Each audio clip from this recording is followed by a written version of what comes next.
Hello. Hi. Hello. Hello. So, welcome everybody to the third of our series of four mini concerts that we have been doing on Thursdays at 5 o'clock. This is our third one. Next week will be the final concert and the final movement of this piano trio that Reena has composed. And we are very pleased today to welcome Suzana, who is joining us from Paris.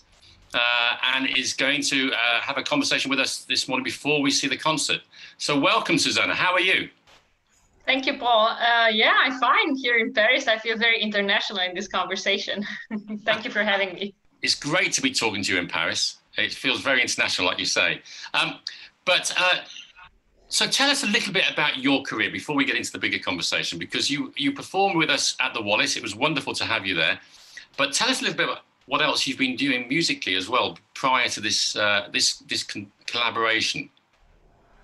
Yeah, so of course the concert at the Wallis was very exciting. It was followed by something very exciting as well, and luckily, which went on during the lockdown, was the release of my latest album, which was the complete Année de Pèlerinage by Liszt. On Naive. So that was a big project because it's 3 CDs and it's 3 hours of music. So at first I performed those on the same day in a live concert several times.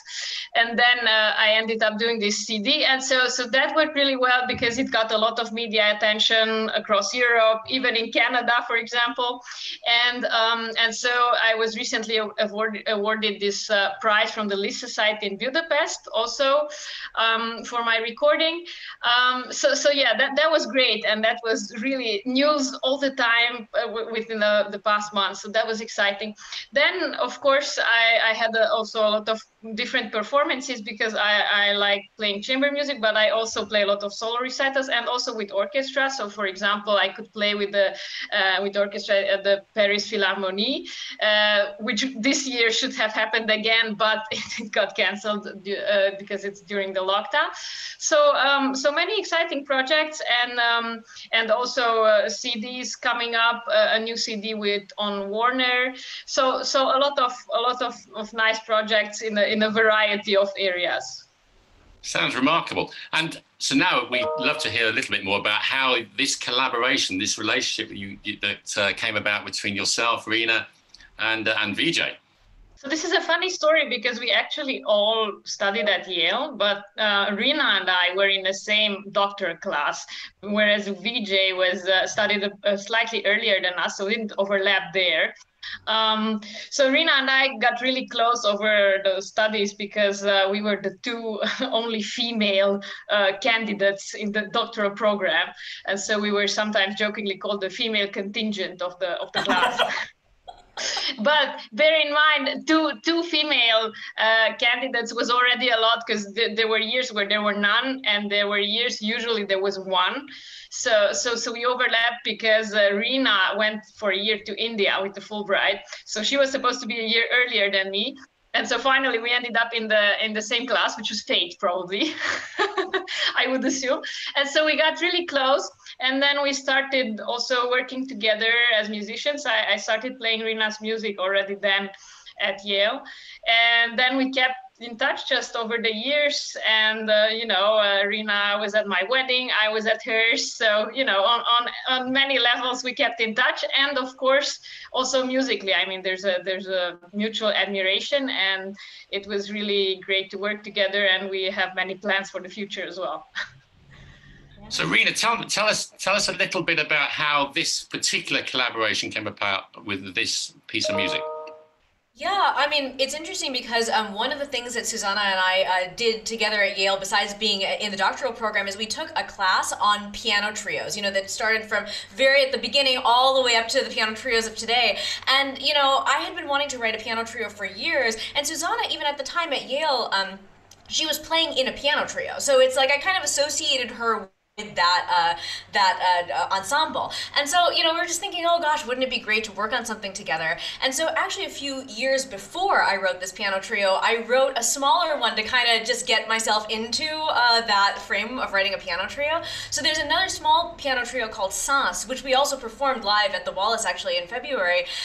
And I wrote it for her as a wedding gift. And So that was in 2017, and it got performed in the U.S., but then she hadn't actually gotten a chance to perform it in the U.S. until she came to the Wallis and gave the premiere of it for her here in Los Angeles. So it started like that, and then we're always thinking of projects we can work on together. We have so many ideas, and of course when the chance came for her to be able to come and perform this work here in my city, it was just amazing to have that opportunity to do that. Great. Vijay, and how is it, working with these two amazing women? Well, it's more a question of how it is to work with these two incredible powerhouses of musicians. What was truly incredible about working with Suzana, especially, was, of course, to know of the relationship that exists between Reena and Suzana, but also it bears mentioning that Suzana is one of the most prominent up-and-coming musicians, active chamber musicians, recitalists, recording artists in Paris, and she had just come off this really incredible, daunting project that perhaps you want to talk about a bit, Suzana, of recording the entirety of Liszt's Les Années de Pèlerinage.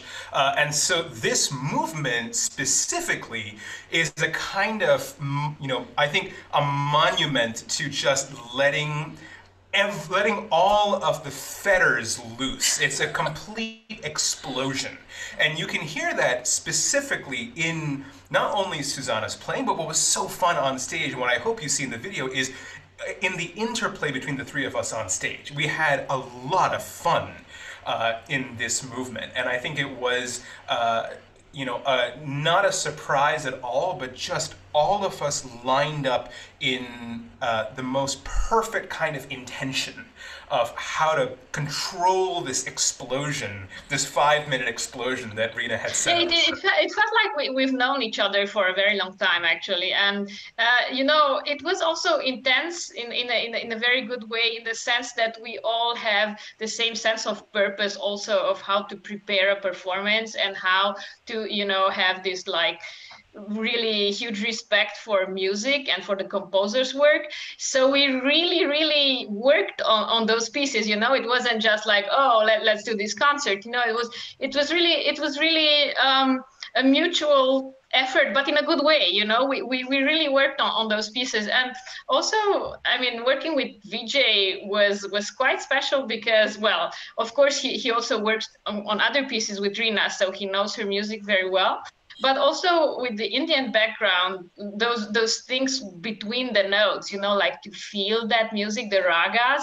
I was quite impressed. I remember also playing the violin piano piece, Jula Jule, with Vijay, and there are those rubatos and those timings that you just have to feel them because it can't be written in, and it was quite special. I keep a very, very special memory of both the work and the concert together. Well, look, it was an amazing concert. It was wonderful having all of you on the stage at the Wallis, and knowing a little bit more about the history of some of the music now has been great. So look, what I think we should do is listen to this explosion of music now and have the concert. And then just to remind people, there will be a Q&A with Reena and Vijay after the concert, where you've got every chance to ask as many questions as you like, and they will answer them. And then I think what we'll do is probably just run the movement again at the end of that. So without further ado, thank you, Suzana. Thank you for joining. Thank you, Paul. Aris and Reena and Vijay, as always, it's great to see you. And I will look forward to seeing you next Thursday. But now we will see the movement, the third movement. Thank you very much.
Hello, everyone. It's such a pleasure to be back with you.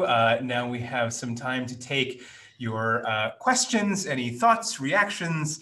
But, you know, we have so many fond memories, of course, of performing that particular movement with Suzana at the Wallis and then recording it right after. And one of the really funny and maybe slightly disturbing stories I'm going to let Reena tell as we welcome your questions and comments. I mean, one of the things I think you probably noticed in the video is that Suzana is doing these big glissandos. So she's playing a lot of notes with the back of her hand at the piano at one time, going up and down. And so that's really hard to do. And so she does it actually sometimes on the white keys and then sometimes on the black keys. That's how it's written. And at one point, I think it was at a rehearsal. Was it at the rehearsal or at a performance? It was the dress rehearsal. The dress rehearsal. Before the concert. Right. So she actually, they rehearsed it a number of times and she split open one of the cuticles of her finger from doing the thing. And she was asking us, you know, do you have some paper towels? Do you have a Band-Aid? Because I just like split open my finger. And we thought, oh my God, you know, what do you say? Like, no harm was done. No pianists were harmed in the creation of this thing. It's like... So there was literally blood on the stage of the Wallis as we performed this movement. But, you know, another really great little technical thing that I want to point out, at the very end, you heard this kind of petering sound, maybe like almost a bit percussive. And I want to demonstrate with my bow what we were doing at that time. So typically with the bow, you know, of course, string musicians, string instrumentalists are playing with the hair, the horse hair on the bow. But actually there's a technique called collegno, which means with the wood. And so actually at that point in time, we actually turned our bows over and hit the strings with the wood of our bow. And that's what gave that kind of like sparkling, but also percussive, soft sound. And, you know, I think in previous episodes here, we've talked about how Reena was influenced in writing this piece by the piano trios of the composers Ravel and Mendelssohn. And I think this is kind of the most Mendelssohnian of the movements. When we think of Mendelssohn, you might think of Midsummer Night's Dream, or these very sprightly, quick, almost feathery, ethereal, but very precise pieces of music. And this kind of petering out with that little boom at the end is very Mendelssohn. Although I will also say it's as much Mendelssohn as it is Vijay Gupta, because I wrote this piece, actually, this movement, the third movement, much faster than I wrote the other movements. And it's actually probably funny because if you map the amount of time I spent writing each movement into the amount of time that it takes in the trio, it probably is exactly the same, even though that's not a thing, but for me, it just happened to be. So this movement was the last movement I wrote, and I wrote it just with so much momentum from having spent almost the better part of 3 years writing some of the other movements, which is very atypical. I mean, typically you'd get through something like this in months, but for me, it just took a very long time. So here I am at the end of this epic piano trio trying to kind of finish it up. And I was playing Vijay just what I had, and he said, oh, why don't you try this collegno technique? This is really interesting. I wouldn't have thought of it if he hadn't come in and said that. So he's as much, you know, he gets the credit for a few notes in the piano trio. I'll take what I can get. Now, as we've mentioned in previous conversations as well, every element of the melodic aspects of Reena's music comes from traditional Indian classical music. And Reena, I wonder if you want to talk a little bit about something called a bandish, and what a bandish is and what the particular bandish of this movement is. Yeah, actually, before I do that, I'll just answer Shelley's question. How do you write the collegno? Actually, you could probably answer. Yeah, just sure. How you write that. Yeah. So, you know, oftentimes if we see no notation or no words, we'll just play, you know, what's called ordinario, right? So I'll play something like, but Reena's written piano, you know, quarter notes, but with a tremolo sign. So tremolo actually is what you heard at the very beginning with Peter and I playing.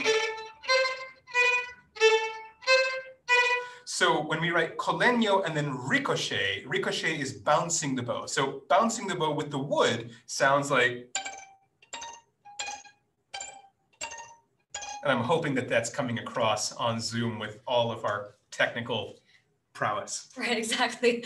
Well, and then back to what Vijay was talking about the bandish. So in Indian classical music, most of it is improvised. And so what is the part that's not improvised, or what are you kind of improvising on? You know, in jazz, for example, there would be a tune that's a small tune, and then you would spend time doing solos and improvising on that tune, and then maybe coming back at the end. So there's actually a little, if you heard that melody that's like, na na na na na na na na na na,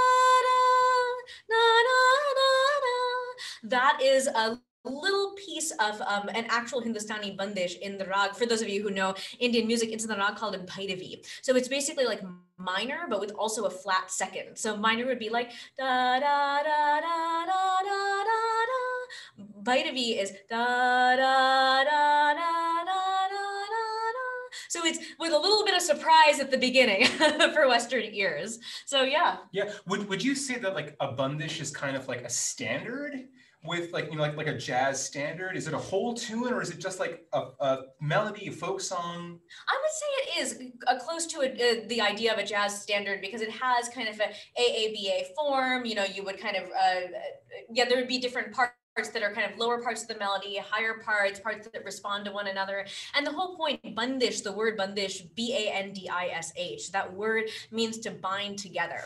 And so it's the kind of glue when you're improvising. That's the thing that you kind of keep on returning to. And it's also what shows you what phrases and what kind of the ways of arranging notes are possible in your improvisation. So some people actually argue there's no concept of raga or scale. It's all based on what the bandish is that you're improvising on. So basically, I then took this bandish and improvised out the rest of the piece, basically. You know, one of the conversations that we've had in you know, the crossover space between Indian classical and Western classical music is that what are the forms that are similar? And I can think of so many forms in Western classical, you know, like classical music that we learned in conservatory or perform in the concert hall, such as like the rondo form sounds like something that we keep returning back to, this theme that we hear that grabs our ears, that's kind of like a theme and variation sort of thing. So when I was playing on stage with Peter and Suzana, I kept really kind of embodying the idea of a scherzo, like a scherzo movement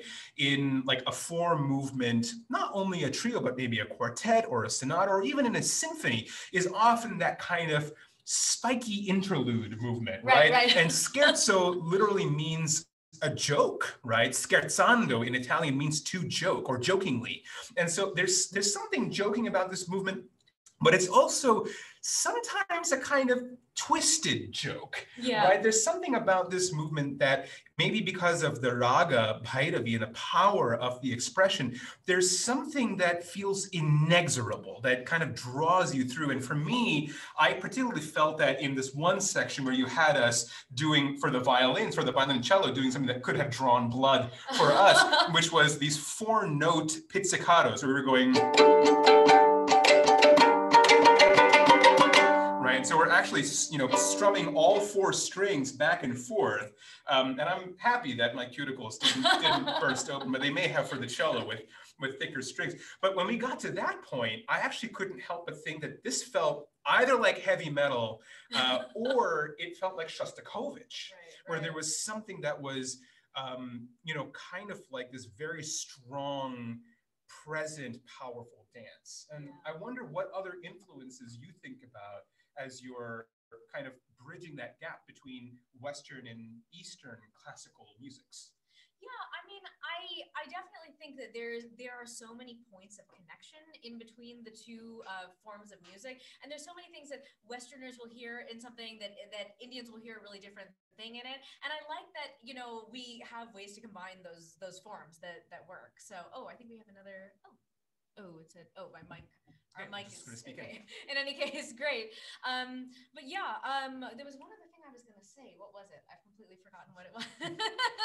Well, what we're going to do now, since the movement is short and sweet and hopefully was enjoyable, is we're just going to listen to it again. And we'd like to thank you all once more for joining us for these sessions.